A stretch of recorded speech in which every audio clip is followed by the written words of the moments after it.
So, at work, I'm listening to the audiobook of The Hunchback of Notre Dame, and here I am having to listen to an entire hour of Victor Hugo intently describing the bird's eye view of Paris as seen from the bell towers of Notre Dame. And, these days, that wouldn't be accepted in a book. Books these days gotta be all streamlined and everything. But it's kind of interesting, Like, but then you also think, okay, so people don't want to spend an hour reading like a, just descriptions of a sky view of the city.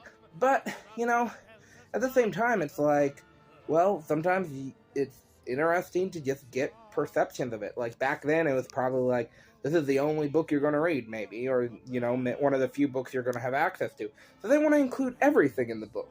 But it also gets you thinking about, like, just pictures in general, and it's like, okay, so you gotta spend hours worth of stuff to describe stuff sometimes. And, it's great world building and stuff, but, in movies, people don't complain about great world building and stuff. Like, you see all this detail put into the sets of stuff, and you're like, ooh, that's cool.